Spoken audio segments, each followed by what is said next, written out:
Hello everyone, আজকে আমরা যে টপিকটা নিয়ে কথা বলবো এটা হচ্ছে স্থূল সংকেত থেকে আণবিক সংকেত নির্ণয় করার টপিক। তো এটা আসলে ইজি একদমই টপিকটা। আমরা অলরেডি কিন্তু একটা কন্টেন্ট তোমাদের আপলোড করে দিছি স্থূল সংকেত নির্ণয় করার। তো তোমরা যারা হচ্ছে ওই ভিডিওটা দেখো নাই তারা ভিডিওটা দেখে নিয়ে তারপর এটাতে আসবে, তাহলে তোমাদের জন্য একটু বেটার হবে। তো আমরা মূলত স্থূল সংকেত নির্ণয় করা শিখছিলাম, তো এখানে স্থূল সংকেত থেকে আরেকটু অ্যাডভান্স আমরা যাবো হচ্ছে আণবিক সংকেত নির্ণয় করো এই টপিকটাতে। আমার এসএসসি লেভেলের কোশ্চেনে হচ্ছে বোর্ড পরীক্ষাতে প্রায় সময় দেখা যায় যে স্থূল সংকেত নির্ণয় করতে দেয় এবং আণবিক সংকেতও নির্ণয় করতে দেয় একসাথে। তো এই স্থূল সংকেত থেকে আণবিক সংকেত নির্ণয় করার জন্য আমার একটা ফর্মুলা জানতে হবে। ফর্মুলা বলতে ইকুয়েশন জানতে হবে আর কি। সো এই ইকুয়েশনটা হচ্ছে আণবিক ভর ইকুয়াল টু আণবিক ভর ইকুয়াল টু হচ্ছে 2 বাষ্প ঘনত্ব। এটা একটু মনে রাখি ভাইয়া। আমরা এটা জাস্ট আপাতত জেনে রাখি যে আমার এই ইকুয়েশনটা দিয়ে আমরা হচ্ছে ম্যাথ করবো। বাষ্প ঘনত্ব কি, আণবিক ভর কি, এই টপিকগুলো আলাদা করে আমরা আলোচনা করবো অন্য একটা ভিডিওতে। তো আপাতত এটুকু জেনে রাখলে আমার ম্যাথটা কিন্তু করতে পারতেছি। ওকে, তো আমরা কোশ্চেনটার দিকে আগাই। তো কোশ্চেনটা হচ্ছে কোনো যৌগের মৌলগুলো শতকরা সংযোজিত দেয়া আছে, হাইড্রোজেনের সংযোজিত দেয়া আছে, সালফারের সংযোজিত দেয়া আছে, অক্সিজেনের সংযোজিত দেয়া আছে। তার মানে আমি বুঝতে পারতেছি যে যে যৌগটা হবে সেই যৌগের মধ্যে হাইড্রোজেন, সালফার আর অক্সিজেন এই তিনটা মৌল থাকবে। তো আমরা ঠিক এই কোশ্চেনটারই কিন্তু স্থূল সংকেত নির্ণয় করছিলাম। স্থূল সংকেত বের করা পর্যন্ত আমার কোশ্চেনটা ছিল। তো স্থূল সংকেতটা ছিল হচ্ছে H2SO4। তো আমরা ওই ভিডিওটা থেকে আমরা একটু রেফারেন্সটা নিয়ে হচ্ছে আমরা একটু করে ফেললাম, ঠিক আছে। তোমরা যারা ভিডিওটা দেখো নাই, ভিডিওটা দেখে নিয়ে তারপর হচ্ছে কন্টিনিউ করবে। তো আমরা এটুকু স্থূল সংকেত নির্ণয় করে ফেলছি। এরপর বলছে যে আণবিক সংকেত নির্ণয় করো। তো আণবিক সংকেত নির্ণয় করতে হলে কি করবো ভাইয়া? প্রথমে ধরে নিব, যদি ধরি আণবিক সংকেত H2SO4 ইন্টু এন, অর্থাৎ আমি যে স্থূল সংকেতটা বের করছি তার নিচে এই যে এখানে একটা এন হিসাবে ধরে নিব। এন হইলো এখানে পরমাণুর সংখ্যা, ঠিক আছে। আচ্ছা, তো এখানে দেখো এরপরে তাহলে আমি একটা সংকেত আছে আমার কাছে, আণবিক সংকেত। সেখান থেকে আমি আণবিক ভর নির্ণয় করতে পারবো না ভাই, বলতো? তাহলে আণবিক ভর কত আসবে?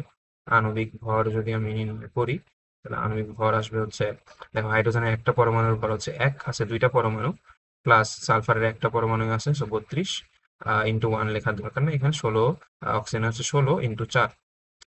আচ্ছা, পুরোটা হইলো। এরপরে দেখো তো ভাইয়া বাহিরে আমার কত আছে, এন আছে না?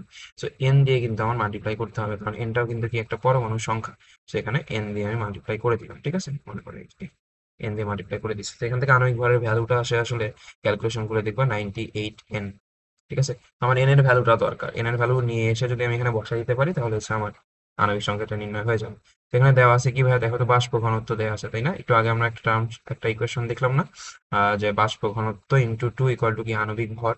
তো আমাকে এখানে আণবিক ভর আসলে কত হবে?